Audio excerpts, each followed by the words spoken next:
안녕하세요, 동서가족 여러분. 반갑습니다. 임준호 전도사입니다. 오늘은 짧지만 강렬한 메시지를 담고 있는 야고보서를 탐구하려고 합니다. 야고보서는 특정한 교회에 쓰인 서신은 아니고 일반 그리스도인들에게 보낸 공동 서신입니다.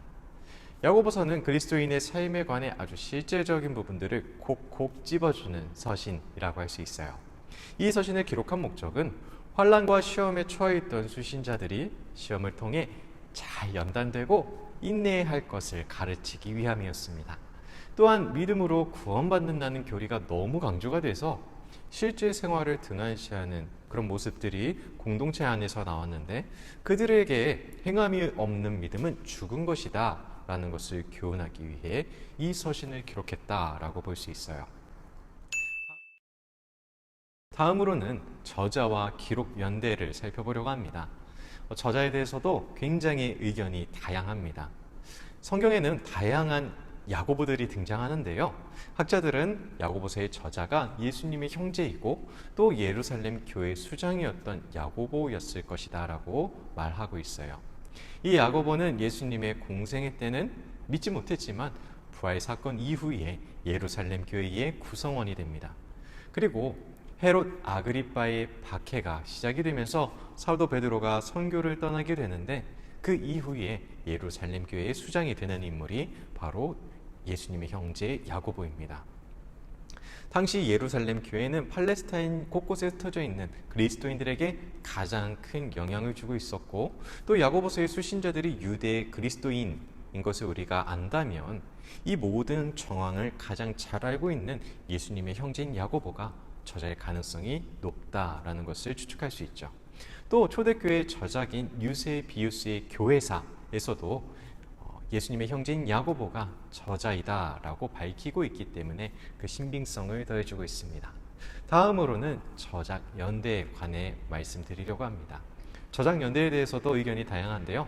학자들은 아마도 주후 40년대 중후반 정도에 이 야고보서가 기록되지 않았을까라고 봅니다.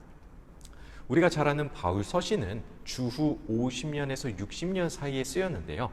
이 사도 야고보가 주후 64년에 순교를 하게 됩니다. 그렇다면 이 서신은 그 이전에 기록이 된 것인데, 내용상으로 보았을 때 바울 서신에서 말하는 것에 대한 대답을 목적으로 이 서신을 기록한 것이 아니기 때문에 바울 서신이 기록되기 이전인 40년대 중후반에 쓰였을 것이다 라고 봅니다. 다음으로는 이 편지를 받는 수신자들의 상황에 대해서 말씀드리려고 합니다. 당시 편지를 받는 사람들, 수신자들은 1장 1절에 이렇게 언급이 되고 있습니다. 흩어져 있는 12지파인데요. 이들은 아까 말씀드린 것처럼 예루살렘 곳곳에 흩어져서 팔레스타인 지역에 살고 있던 유대 기독교인들, 유대 그리스도인들입니다. 이들은 기독교에 대한 핍박으로 인해서 어려움을 당하고 있었습니다. 근데 야고보 이 서를 읽어보면요, 외부의 핍박보다는 그들 간에 생겨나고 있는 내부적인 문제들에 대해서 더 많은 분량을 할애하고 있는 것을 우리가 볼 수 있어요. 그들 가운데서 졸부가 생겨났습니다. 그리고 신앙도 형식화되어 가고 있었고요. 또 경제적인 이유로 성도 간에 차별이 생겨나면서 그들 사이에 사랑이 식어가고 있었습니다.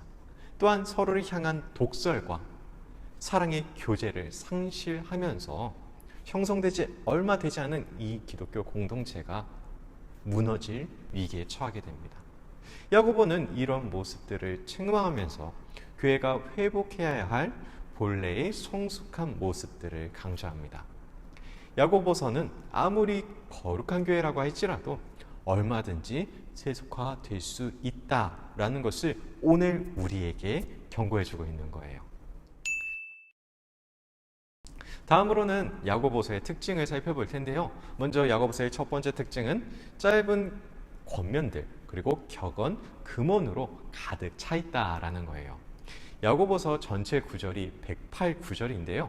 이 중에서 명령형 표현이 무려 54번이나 나옵니다.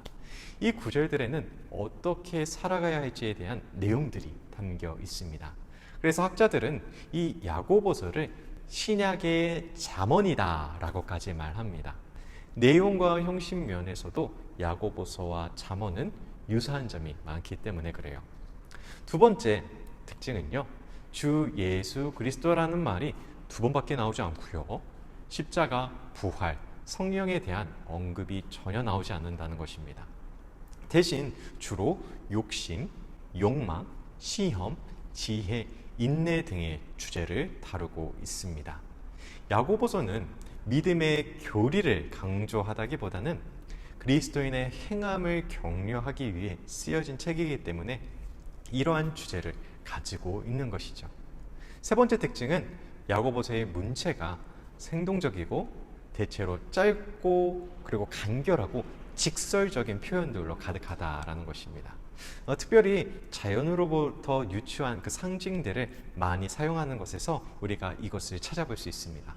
네 번째 특징은 야고보서는 성경의 여러 구절들을 인용하는데 아브라함, 라합, 욥, 엘리야 등의 구약 인물들은 물론이고요, 그리고 율법과 십계명, 그리고 구약 성경 21권에 달하는 책들에서 구절들을 인용하고 있습니다.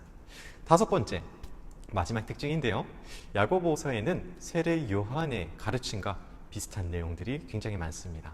그리고 예수님께서 알려주신 산상 설교와도 굉장히 대응되는 구절들을 많이 발견할 수 있어요.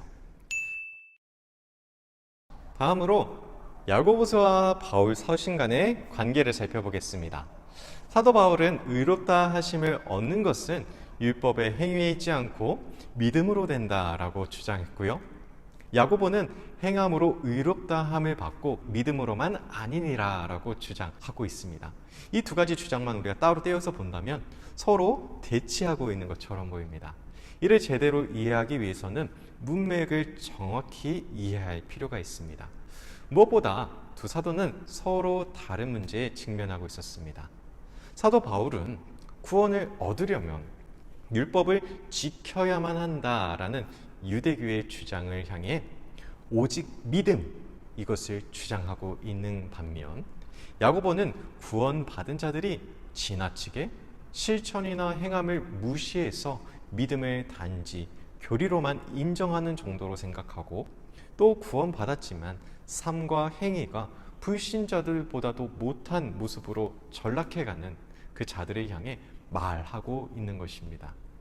다르게 표현하자면 사도 바울은 예수 그리스도를 믿기 전에 구원을 얻기 위해 한 행동은 무용하다라고 말하고 있는 거고요, 야고보는 믿고 나서 그에 걸맞은 행동이 없다면 구원을 얻었다고 할 수 없다라고 주장하고 있는 것입니다. 결론적으로 야고보는 열매가 없고 행동이 없는 그리스도인들, 소위 무늬만 기독교인들, 이 사람들을 염두에 두고 말하고 있는 것입니다. 결국 사도 바울과 야고보의 주장은 서로 충돌하는 것이 아니라 서로 보완적이다라는 것을 우리가 알 수 있어요. 마치 지나치게 공부만 하고 놀지 않는 아이에게는 좀 놀아라 라고 조언하고, 그리고 계속 놀기만 하는 아이에게는 좀 공부하라 라고 우리가 말하잖아요. 이것은 서로 강조점만 다를 뿐이지 동일하게 균형 있는 삶을 살라는 그 핵심은 변하지 않습니다. 야고보서와 바울 서신도 실은 강조점은 다르지만 바른 신앙을 말하고 있다는 점에서는 같다라고 볼 수 있는 것이죠. 다음은 야고보서의 구조에 대해서 말씀드리겠습니다. 그림을 보시면 크게 8가지 대주제가 있고, 또 대주제 안에는 소주제들이 있습니다.